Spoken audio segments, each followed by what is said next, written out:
When you watch a video, what's the first thing that grabs your attention?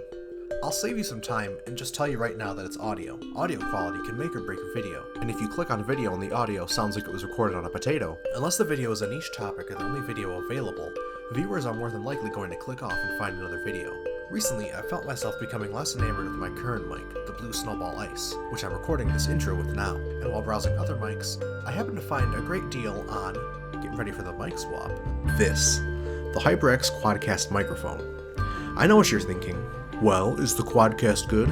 Is it better than the Blue Snowball Ice? Is it worth the $140 price tag? So, before you spend your hard-earned money on this microphone, watch me do it first and join me as I bring you along on the journey to find out, is it worth it? HyperX Quadcast Edition.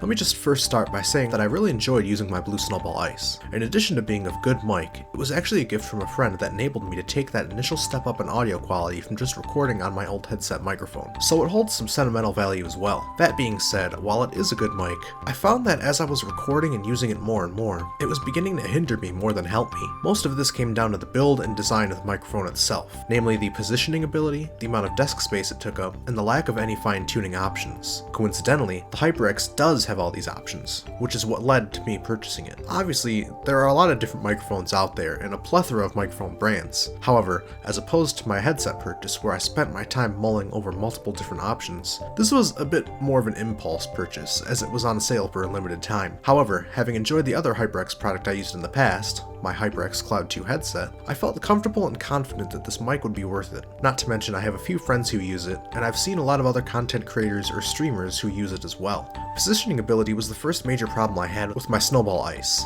And by positioning ability, I'm really referring to the ability to tilt and maneuver the microphone to aim it more towards my mouth. While the Snowball is able to be angled up, I found that it wasn't enough. When I angled it up, it would only be pointing at my chest while resting on the desk. Sure, I could push it back a bit on my desk, but then I would end up capturing more audio of the click-clacking of my keyboard. So when recording something, I had to MacGyver a solution, which ended up being to rest the Snowball on top of my Elite controller box, which boosted it up by about 3.5 inches. Sure, it's not the biggest, but the 3.5 inches got the job done. But the additional 8-inch by 8-inch footprint the rest of the box took up was less than ideal. This leads into my next gripe with the Snowball, the amount of space it takes up. I know what you're thinking. If you're so peeved about the box taking up so much space, then why did you find something smaller? Well, I would have liked to, except the design of the Snowball also includes a tripod stand, which has 3 legs that covered almost the entire footprint of the box itself. Additionally, the legs weren't posable. They only had one angle that they would rest at, so they had the same footprint size regardless. Even if I didn't have to use the box to boost it up, the legs would still end up taking a large amount of space on my desk. Finally, the lack of fine-tuning ability and just extra quality of life features were a negative as well. The Snowball is basically plug and play, and anything else you want to do with the audio quality would have to be done in whatever software you're using to record your audio. So how is the HyperX Quadcast any better? Well, for positioning ability, you're able to tilt the mic up far further than the Snowball allows,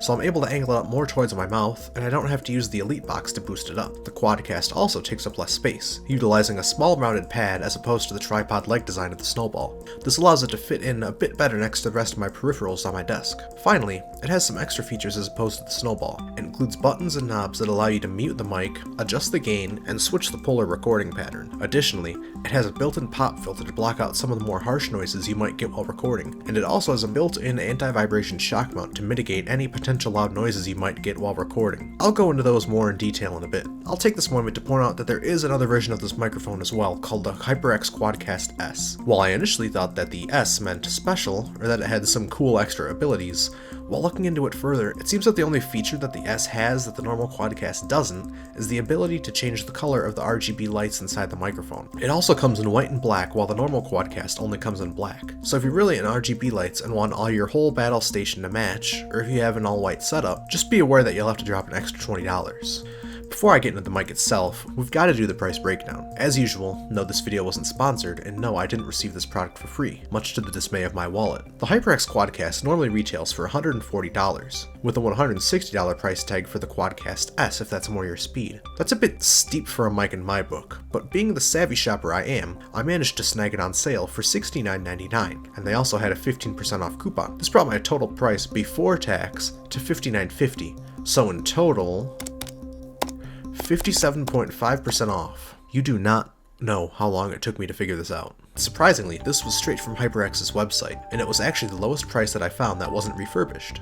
Not too shabby. Really quickly, I just want to say that I appreciate anyone watching the video, and if you're enjoying it or finding it helpful, consider dropping a like so it could reach further and help others find it. And if you're enjoying the content, also consider subscribing. I'd love to have you along for the journey. Finally, I'd love to hear your thoughts about this microphone in the comments below, especially if you own it yourself. Or, if you have any questions not answered in the initial video, feel free to leave it in the comments, and I'll do my best to help. But anyways, onto the mic. Shipping was pretty quick and it arrived within a week. Opening it up, you're greeted with this nice looking package. It looks sharp, presents all the information about the mic well, and even includes a handy little polar pattern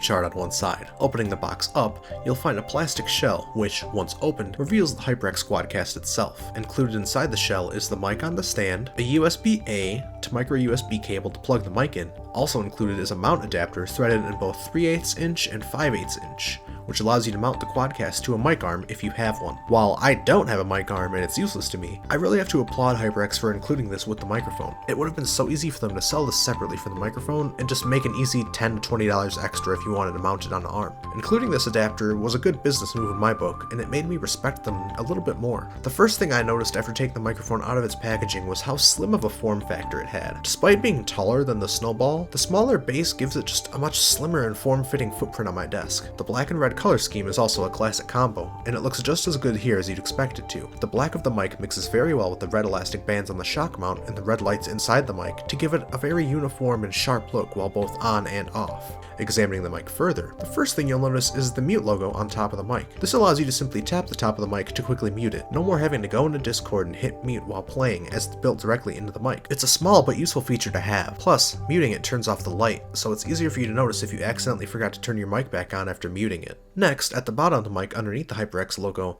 you'll notice a knob with several varying size circles on it. This knob allows you to adjust your gain on the fly, meaning that you don't have to go into your recording software to adjust anymore. So next up, what was that? What's gain? Well, children, put on your learning caps and let me impart my knowledge on you. I'm just kidding, I had to look it up myself. Simply put, gain is the amount of amplification that is applied to the microphone signal. And put even more simply, it's just basically how sensitive the microphone is and the volume it captures at. So for example, if you have the gain knob set all the way to the right, which would be the lowest setting, it will let in less noise and the audio will be quieter. If you set it all the way to the left, then it will let in more noise and the audio will be louder. The setting that you put it on will be dependent on each person and will be affected by how loud you speak or how close the microphone is to your mouth.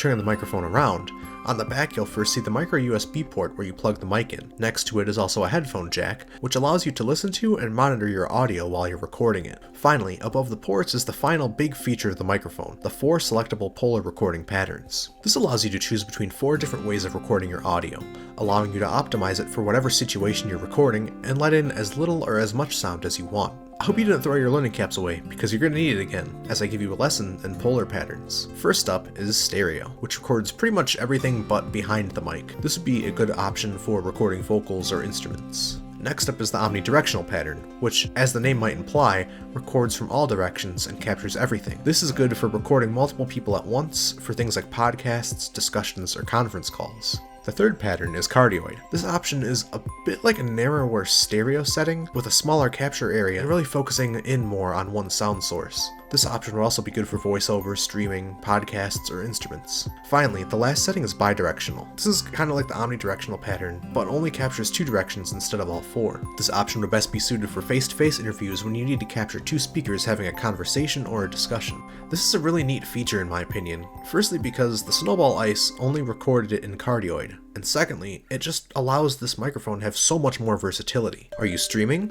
Cool, then you can turn to the stereo or cardioid polar patterns. Oh, but you also have to record an interview with someone? Slap the Quadcast down and change it to bidirectional. Oh, but you also have to record a podcast with several other people? Change it to omnidirectional. Variety is the spice of life, and this microphone brings a lot of spice in this regard. Okay, yeah, we get it. The Quadcast has a lot of cool features, but how does it work? I'm getting there, I swear. While I really enjoyed the Quadcast for its features, after recording and using it, it really cemented to me that it's a good microphone. To start off, in my previous videos where I used my Snowball Ice, while it recorded good audio, I found that I would have to duplicate my audio to get a really good full sound that I was happy with for my videos. So I had to have 2 of the same audio track playing at the same time. My first time using this microphone, I thought this might be the case for the Quadcast as well. but I was happily proven wrong. The Quadcast provides a very rich and full sound, and the included built-in pop filter definitely helps reduce some of the more harsh noises like S's and P's. I was also able to position this mic a bit further away and still felt comfortable and confident in its ability to capture my voice clearly. I love the ability to mute the mic at a second's notice, and the fact that it's not even a real button and just requires a light tap on top is so convenient and quick. So far, everything about the Quadcast seems like pretty much a straight upgrade from the Snowball Ice. But don't just take my word for it. Let's hear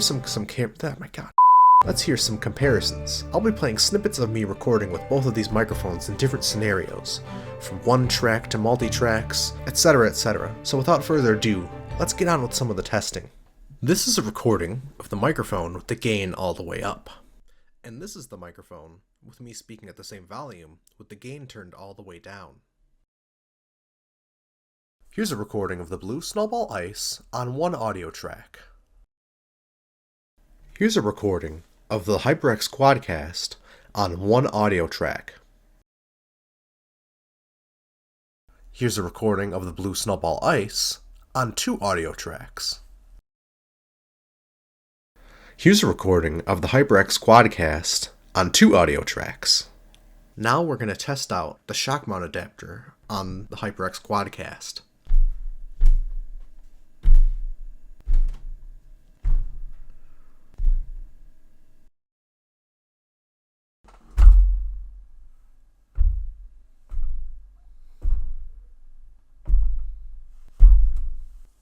Here's a recording of the Blue Snowball Ice while it's on top of my Elite controller box on my desk. And here's a recording of the Blue Snowball Ice just simply sitting on my desk and capturing my voice. So, now that we've gone over both the HyperX Quadcast and the Snowball Ice, as well as heard some comparisons between them two microphones, what do I think?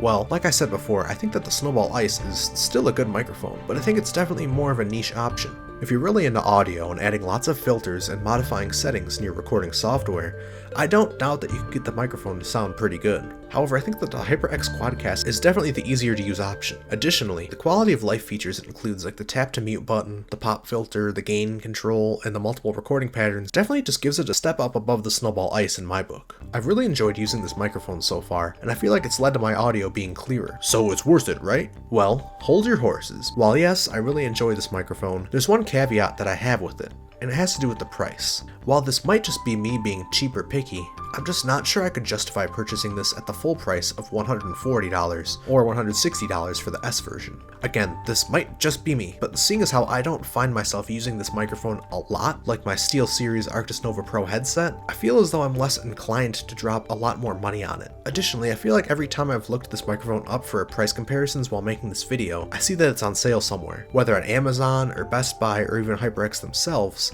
I feel that you should be able to find this mic on sale for a good amount around pretty much any holiday that has a sale. Looking at Camel, a website that tracks Amazon prices, it looks like over the past year the mic went on sale quite a lot, with the lowest price of $69.99 occurring around Black Friday / Cyber Monday. But it looks like it regularly falls down to around $100, which I think is a better, more reasonable price. Obviously, my opinions on price could be far different from yours, and if I was a streamer or found myself using this mic a lot more for videos or recording audio, I might also change my mind about how much I would spend on it. But I think we can all agree that we wouldn't mind saving a few bucks on something. And we've reached the end of the video. If you found it helpful and enjoyable, consider leaving a like, subscribing, and leaving a comment with your thoughts on the microphone. Thanks for watching, and I'll see you in the next video.